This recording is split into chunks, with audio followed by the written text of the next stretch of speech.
Assalamualaikum warahmatullahi wabarakatuh. Selamat datang di channel Berita Mistis Official. Dan untuk cerita yang pertama ini, kami akan membawakan sebuah cerita yang ditulis oleh akun Facebook yang bernama Enrico Hendayana. Dan untuk kisahnya, yaitu kisah yang berjudul Mati Suri. Sebelum kita masuk ke ceritanya, teman-teman tekan dulu tombol like video ini dan jangan lupa tekan juga tombol subscribe channel ini dan nyalakan juga lonceng notifikasinya. Dan seperti apa untuk kisah kali ini, langsung saja kita simak berikut ini.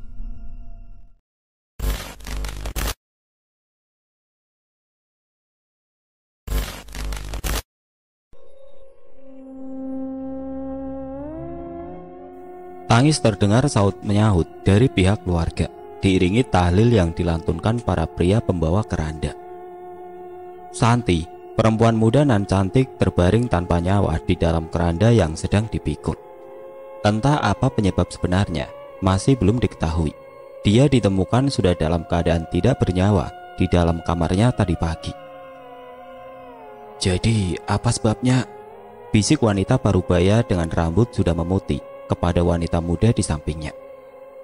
Kakak nggak tahu, dengar-dengar dia mati karena jadi tumbal dirinya sendiri, ucap si wanita muda. Langkah si wanita parubaya berhenti. Tumbal apa? Selidiknya.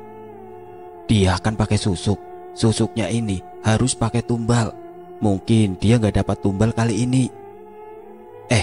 Tahu dari mana? Sudah jadi rahasia umum, Kak, ucapnya sinis. Mereka saling tatap sejenak, lantas melangkah kembali menyusul para pengantar jenazah lainnya. Tanah pekuburan di desa Pagar Mentimun sudah becek, habis tertimpa hujan semalaman. Para pengantar, terutama pembawa keranda, berjalan sangat hati-hati agar tidak terpleset. Mereka tiba di liang kubur yang sudah disiapkan. Keranda diturunkan perlahan di dekat liang. Para pengantar mulai melantunkan doa-doa untuk disedekahkan kepada almarhumah. Kain penutup keranda dibuka, besinya juga diangkat dan diletak ke samping. Beberapa pria sudah bersiap menyambut dari dalam liang. Beberapanya lagi siap mengangkat jenazah untuk diberikan kepada mereka di bawah. Sudah siap? Tanya pria parubaya yang posisinya berada di atas kepala jenazah kepada para pengangkat. Dia penanggung jawab penguburan jenazah Santi. Sudah, Pak, jawab salah satu di antara mereka. 4 orang pria sudah membungkuk, menyelipkan tangan mereka ke bawah tubuh jenazah. Dengan sekali komando, jenazah sudah terangkat dan segera diberikan kepada penyambut di bawah.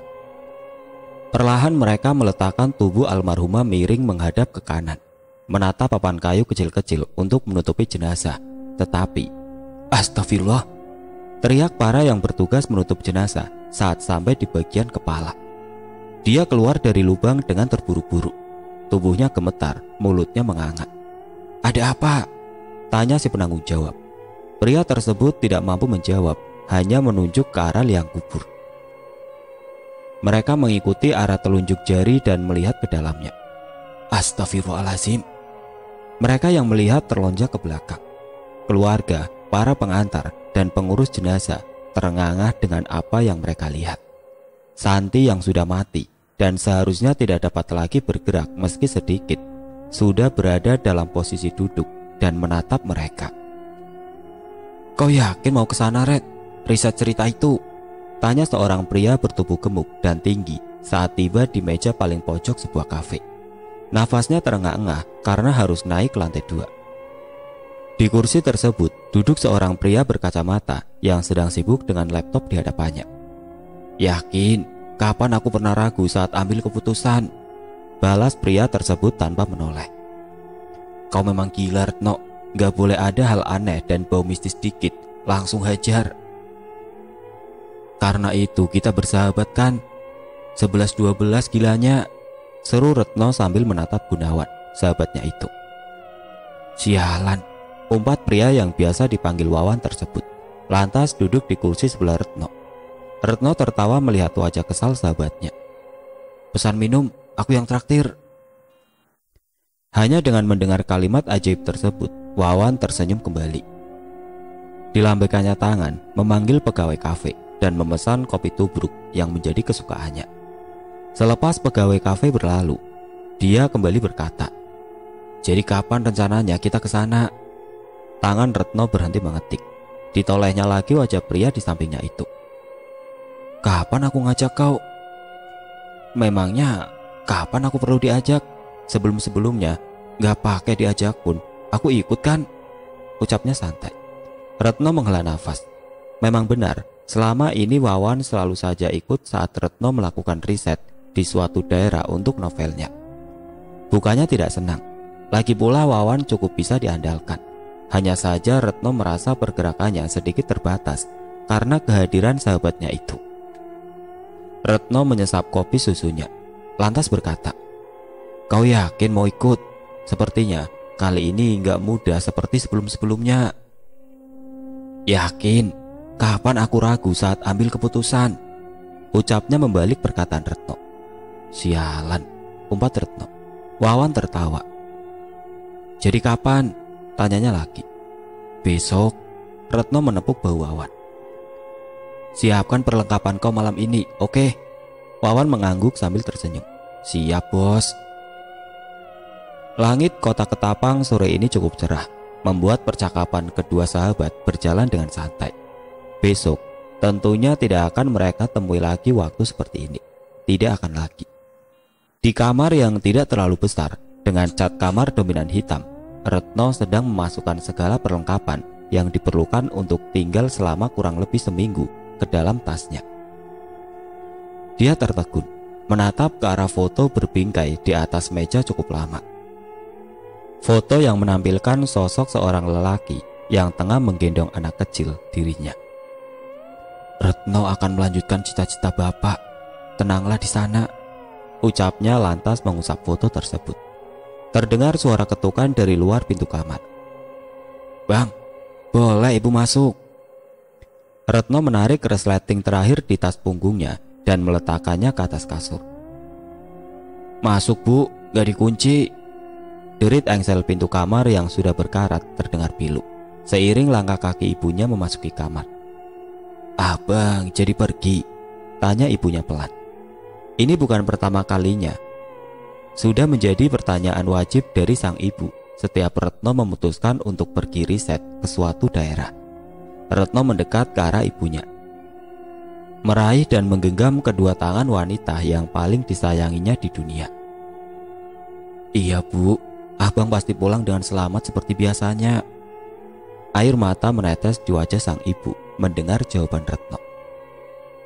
Retno memahami kekhawatiran ibunya, karena itu semua memang ada penyebab, dan penyebabnya adalah sang ayah.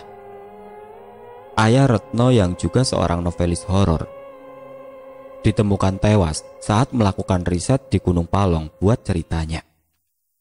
Berita mengabarkan dia tersesat ketika melakukan pendakian dan terjatuh dari jurang yang cukup tinggi.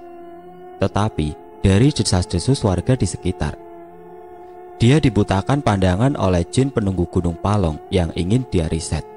Namun Retno tetaplah Retno, sama seperti ayahnya yang tidak akan mudah dihentikan sebelum mencapai tujuan. "Kali ini tentang apa?" tanya ibunya lagi sambil menyeka air mata.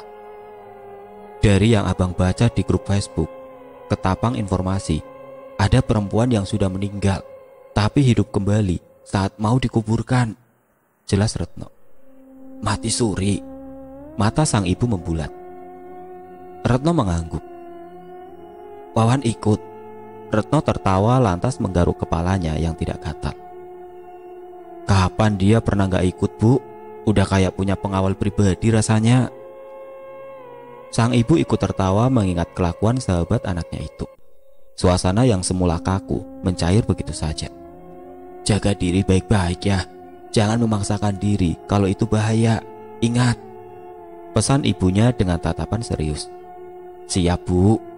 Ibu dan anak itu pun berpelukan, sangat erat, seakan-akan ingin berpisah dalam waktu yang sangat lama. Terik matahari di tanah Katulistiwa selalu berhasil membuat siapa saja mengeluh. Tidak terkecuali Wawan yang saat ini sedang dalam perjalanan dengan motor metik menuju desa Pagar Mentimun bersama Retno. "Masih lama?" Tanya Wawan untuk kesekian kalinya. Jarak dari kota Ketapang ke desa Pagar Mentimun tidaklah terlalu jauh, hanya memakan waktu kurang lebih 1 jam perjalanan. Tapi karena cuaca panasnya itulah yang membuat perjalanan terasa panjang. Kayak nggak pernah kesana saja, jawab Retno sekenanya. Pernah, cuma nggak selama ini. Aku aja yang bawa motor, boleh? Aku belum mau mati. Kalau kau yang bawa motor, Valentino Rossi pun lewat. Retno melihat ke arah kaca spion, melihat cengiran di wajah Wawan. Tidak ingin terus mendengar ocehan, Retno menaikkan sedikit kecepatan motornya. Hampir mendekati desa Pagar Mentimun, motornya mogok begitu saja. Kenapa, Ret? Belum sampai kan? Belum, dikit lagi. Tinggal 1 kilometeran mungkin. Lalu kenapa? Habis bensin. Tanpa perlu menunggu jawaban, Wawan turun dan melihat indikator bensin di depan. Masih ada kan? Tanya Retno. Lah terus kenapa mati? Wawan mengumpat, lantas menampar angin dengan tangan kanannya. Mau kemana, nak? Tanya seorang kakek tiba-tiba dari arah belakang, membuat mereka berdua terkejut setengah mati. Maaf kek, kami pikir nggak ada orang lain selain kami di sini tadi, jelas Retno. Tak masalah, memang cuma kalian yang orang di sini, ucap si kakek, lantas tersenyum. Wawan tertawa. Kakek bisa aja mantan pelawak, kek. Retno menginjak kaki Wawan. Ah, kenapa? Komplain Wawan. Sopan dikit sama orang tua, bisik Retno. Maaf kek, tadi cuma bercanda, jelas Wawan sambil mengadu. Si kakek tertawa mendengarnya. Jadi mau kemana? Tanyanya lagi. Retno menceritakan secara singkat kepada si kakek soal tempat yang ingin mereka datangi dan maksud kedatangan mereka ke sana. Pulang, seru si kakek tiba-tiba. Tatapannya tidak seramah sebelumnya. Maksudnya, kek? Retno mengerutkan kening. Si kakek tidak hentinya mengejutkan mereka dengan perubahan sikap yang tiba-tiba. Pulang saja kataku, bentak si kakek ini. Wawan mendekat ke arah Retno dan berbisik. Gimana? Apanya? Lanjut atau tidak? Kenapa tidak? Aku rasa ini peringatan serius buat kita, bisik Wawan ke Retno. Ada-ada saja kau ini. Sudah berapa sering kau ikut aku, dan seberapa sering kita dapat peringatan kayak gini? Wawan terdiam. Apa yang dikatakan Retno ada benarnya, tetapi dia tetap merasa ada yang berbeda dengan larangan kali ini. Retno menatap wajah kakek tua itu lagi. Kali ini ditatapnya dengan seksama. Wajahnya putih, tidak hitam seperti kebanyakan penduduk desa Pagar Mentimun yang berada tepat di pinggir pantai. Tetapi dia merasa ada sesuatu yang berbeda, paling menonjol dari warna kulit. Maaf kek, kami tetap akan ke sana, melanjutkan apa yang menjadi tujuan kami. Mata si kakek melotot, wajahnya nampak memerah mendengar ucapan Retno. Pulang kau, kalian tidak mau mati, teriaknya sekuat mungkin. Wawan menelan ludah mendengar ucapan si kakek. Ucapan yang belum mereka pahami dengan benar maksudnya, apakah saran atau ancaman. Permisi kek, ucap Retno lantas tersenyum, berusaha untuk tetap menjaga sopan santun. Retno kembali duduk di kursi motornya, memasukkan kunci dan memutar ke arah on. Sudah berkali-kali dia menstarter motornya hingga akhirnya menyala begitu saja di percobaan terakhir. Naik, perintah Retno kepada Wawan yang masih bengong menatap aspal. Retno melempar senyum perpisahan ke arah si kakek, meski tidak mendapat balasan. Kenapa tadi kau bengong? Tanya Retno saat motor berjalan. Gak tahu, rasanya ada yang aneh. Walau sering kita mengalami hal kayak gitu, tapi baru kali ini aku benar-benar merinding karena larangan seseorang. Retno tertawa.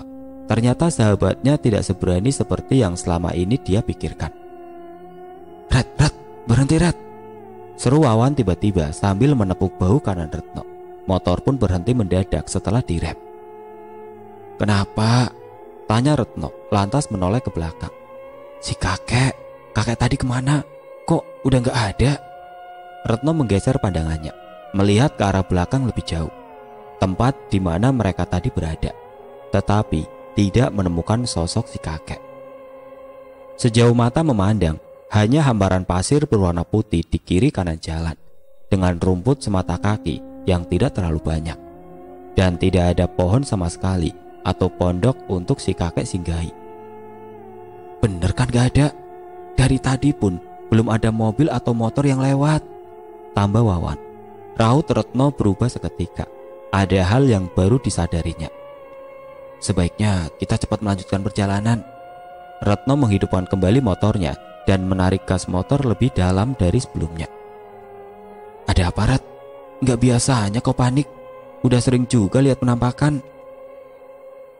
Itu daerah Padang 12, seru Retno. Wajah Wawan mendadak pucat. Tidak ada lagi perkataan yang keluar dari mulutnya. Padang 12, sebuah area kosong yang luas tanpa penghuni, terletak di kota Ketapang, Kalimantan Barat, tempat yang sudah dikenal sebagai kota gaib. Menurut kisah yang terdengar dari mulut ke mulut hingga ke beberapa generasi, jika beruntung, seseorang akan diperlihatkan penampakan kota secara mata telanjang. Tetapi jika sudah memasukinya, kemungkinan kecil untuk bisa keluar kembali. Dan yang ditakutkan Retno adalah hal tersebut. Takut si kakek membawa mereka masuk ke kota gaib. Kakek tadi, kurasa dia orang Limun, perjelas Retno. Orang Limun adalah sebutan bagi jin penghuni kota gaib di Padang 12. Pantas di wajahnya tadi ada yang aneh. Gak ada lekukan di bawah hidungnya, tanya Wawan memastikan. Betul. Astagfirullah, tancap gas, Ret. Kakek itu baru kita lewati lagi di pinggir jalan tadi. Tanpa banyak pikir, Retno menancap gas motornya selaju mungkin. Beruntung jalanan sedang sepi. Hujan menyambut kala Retno dan Wawan memasuki desa Pagar Mentimun. Bukan hal aneh di daerah Ketapang, perubahan cuaca yang mendadak seperti ini. Tetapi tetap saja mengganjal di hati mereka, apalagi baru mengalami peristiwa yang juga aneh sebelumnya. Motor diarahkan Retno ke tepi jalan sebelah kanan, ke arah warung yang memang banyak di sepanjang jalan desa Pagar Mentimun, tepat menghadap ke pantai. Tiba-tiba sekali hujannya, kuyup dah, keluh Wawan saat berteduh. Tunggu sebentar, pinta Retno. Retno masuk ke dalam warung, menghampiri seorang pria pemilik warung tersebut. Permisi bang, boleh nanya? Tanya Retno diikuti senyuman. Pria tersebut menoleh dan memperhatikan Retno sekilas. Nanya apa? Responnya dengan wajah datar. Rumahnya Santi di mana ya? Pria tersebut meletakkan kembali gelas kaca yang baru dia ambil. Wajahnya yang memang sudah datar dari awal, tambah terlihat enggan menanggapi pertanyaan Retno. Bahkan enggan melihat wajah Retno. Dia beranjak mematikan kompor gas yang sedang memasak air di panci. Mengunci laci meja yang berisi uang, lantas keluar warung dan masuk ke dalam rumah yang ada di samping toko. Kemudian menutup pintu. Retno tertawa, tidak habis pikir dengan apa yang dilihatnya. Ada apa, Ret? Kok dia malah masuk ke rumah? Tanya Wawan yang sudah berada di belakang Retno. Aku juga gak paham, Wan. Wawan melihat ke arah pengunjung warung. Coba tanya mereka, Ret, sepertinya penduduk desa. Retno mengikuti arah tatapan Wawan. Ada sekumpulan pemuda desa yang sedang menikmati kopi dan menyantap mie instan. Dilihat dari kopi yang masih mengumpulkan asap, sepertinya mereka belum lama di warung ini. Jadi kemungkinan kecil mereka akan menghindar saat ditanya, pikir Retno. Permisi, boleh numpang tanya? Tanya Retno kepada para pemuda tersebut. Di luar perkiraannya, para pemuda tersebut serentak berdiri, meninggalkan uang pembayaran di atas meja, lantas berlalu keluar warung. Menerobos hujan lebat begitu saja dan pergi dengan beberapa buah motor air-iking mereka. Retno kembali tertawa. Ada apa dengan mereka? Gumamnya. Berhasil, Ret. Kau lihat sendiri kan? Retno duduk di kursi yang sebelumnya para pemuda tadi duduki. Wawan duduk di hadapan Retno. Lalu bagaimana? Kita tidak tahu rumahnya dan warga desa seperti enggan membicarakannya. Hujan semakin lebat, seakan tidak memberi ruang untuk mereka pergi dan mencari informasi ke tempat lain. Retno menghela nafas panjang, menatap jauh ke arah laut yang bergelombang, membawa pikirannya melayang-layang ke peristiwa yang pernah terjadi di tempat dia riset sebelum-sebelumnya. Memang banyak hal yang terjadi, juga halangan di setiap langkah pencarian. Tetapi baru kali ini dia dihadapkan dengan warga desa yang tidak kooperatif seperti ini. "Red, ada nenek-nenek di meja ujung. Mau ditanya lagi?" tanya Wawan menyandarkan lamunannya. Retno melihat ke arah meja paling ujung. Ada seorang wanita tua yang duduk sambil menatap laut. Tidak ada minuman atau makanan di mejanya. Sepertinya dia hanya berteduh. "Baiklah," gumam Retno, lantas membuang nafas. Mereka melangkah mendekati si nenek, duduk di hadapannya. "Permisi, Nek," ucap Retno pelan. Si nenek memalingkan wajahnya dari laut dan menatap Retno juga Wawan bergantian. "Ada apa?" tanyanya ramah. Retno dan Wawan bernapas lega. Akhirnya ada yang merespon mereka dengan ramah di tempat ini. "Kami mau numpang tanya, itu pun kalau nenek gak keberatan," ucap Wawan. "Silakan." Wawan menyikut tangan Retno. "Buruan. Kami mau nanya di mana rumah Santi, Nek," ucap Retno sedikit ragu. Lama si nenek terdiam, tetapi tidak beranjak pergi meninggalkan seperti yang lainnya. "Akan saya antar jika mau," jawabnya pada akhirnya. Wajah Retno dan Wawan berubah cerah seketika. "Terima kasih, Nek," ucap Retno. "Tapi sebelum itu ada hal yang ingin nenek tanya," lanjut si nenek yang membuat mereka berharap-harap cemas kembali. "Tanya apa, Nek?" selidik Wawan. "Apa tujuan kalian ke sana? Karena jika tidak terlalu penting, lebih baik jangan," ucap si nenek. "Kenapa jangan?" tanya Retno. "Karena siapapun yang datang dan mengunjungi rumah Santi, apalagi bertemu dengannya, dia akan mengalami hal-hal aneh." "Hal aneh? Apa itu?" Wawan tidak kuasa menahan rasa penasarannya. "Nanti juga kalian akan tahu jika memutuskan untuk tetap ke rumahnya." Si nenek tersenyum melihat raut Retno dan Wawan yang mengkerut. "Apa tujuan kalian? Apa setimpal dengan yang akan kalian alami nanti?" "Bagaimana, Red? Lanjutkan," seru Retno yakin. Wawan tertawa. "Kau memang gila." "Kalau itu mau kalian, mari saya antarkan." "Tapi sekarang lagi hujan, Nek." Wawan ternganga dibuatkan oleh cuaca. "Sudah berhenti kan?" tanya si nenek lantas tersenyum. "Tadi waktu lagi ngobrol masih hujan kan, Rat?" bisik Wawan.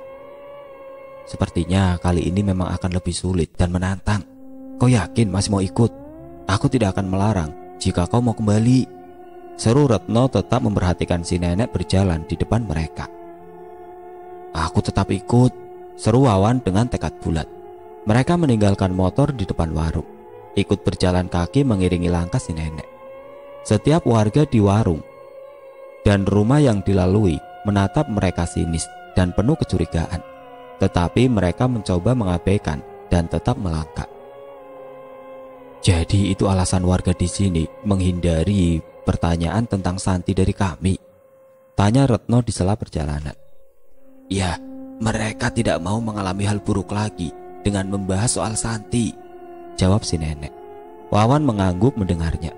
Tidak sampai 5 menit berjalan, si nenek berhenti melangkah dan menatap sebuah rumah dari kayu belian yang cukup besar. "Ada apa, Nek?" tanya Retno. "Itu rumahnya." Ternyata tidak sejauh yang mereka duga dan tidak seperti bayangan mereka tentang rumah yang sederhana. "Besar ya?" celetuk Wawan. "Dia anak dari orang kaya yang terpandang di sini, tetapi sayang, banyak juga yang tidak menyukai keluarganya." "Kenapa?" kejar Retno. "Mereka yang tidak menyukai beranggapan bahwa keluarganya menggunakan pesugihan agar bisa kaya." "Apa itu benar?" tanya Retno lagi. Si nenek tersenyum, lantas membisikkan sesuatu ke telinga Retno. "Itu tugas kalian untuk membuktikannya kan?" Retno terkesiap mendapat bisikan seperti itu secara tiba-tiba. "Silakan masuk," seru si nenek. Entah kenapa, Retno dan Wawan merasakan senyuman si nenek terasa aneh kali ini. Antara senyum senang atau senyum kemenangan.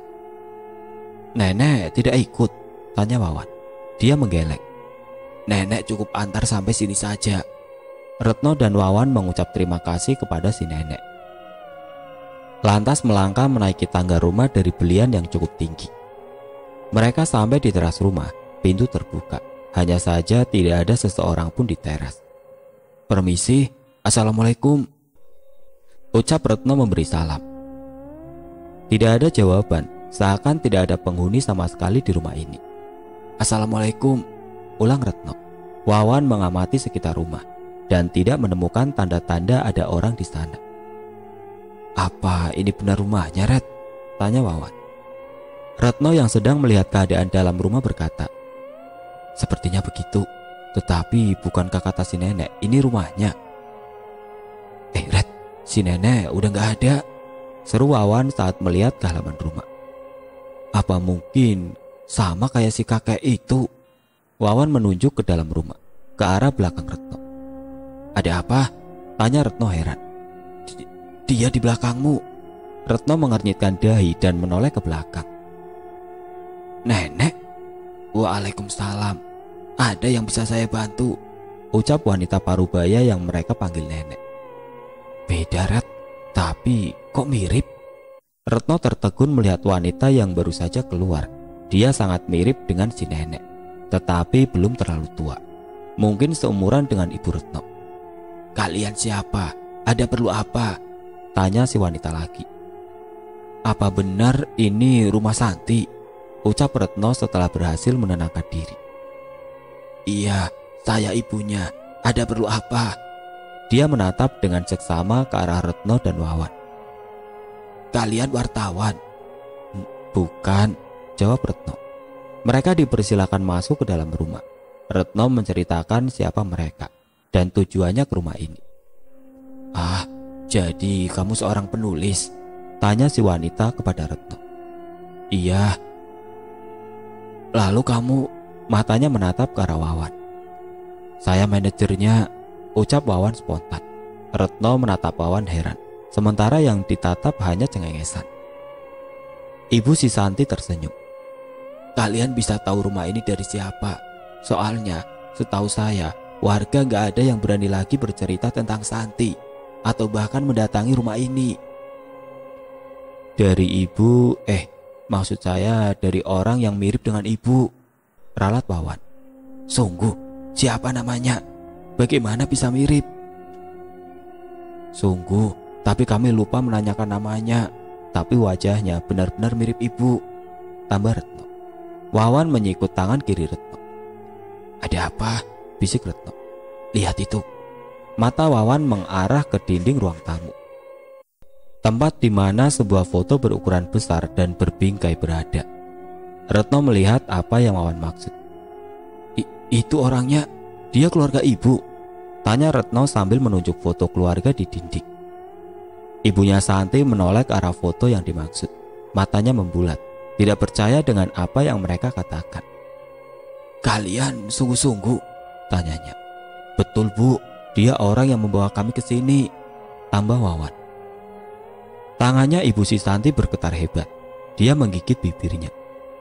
"Kenapa, Bu?" Retno khawatir dengan perubahan sikap wanita di hadapan mereka itu. "Dia ibu saya, almarhumah Nenek Santi." Wawan menyugar rambutnya ke belakang, lantas menghela nafas berat. Sementara Retno hanya memejamkan mata mendengarnya. "Maksud ibu, orang yang mengantarkan kami ke sini adalah arwah neneknya Santi?"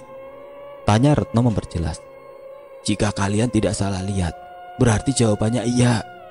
Retno menghempaskan badan ke sandaran kursi, tidak percaya dengan hal-hal mistis yang terjadi begitu rapat dan berdekatan dalam waktu singkat.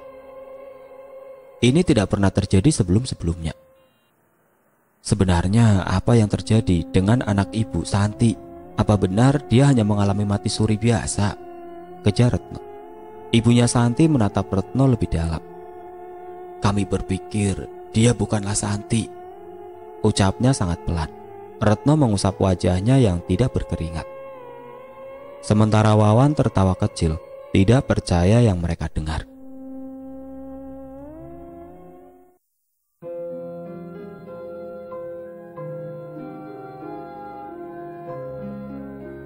Oke teman-teman, sampai di sini dulu ceritanya. Nantikan kelanjutan kisah ini di video berikutnya.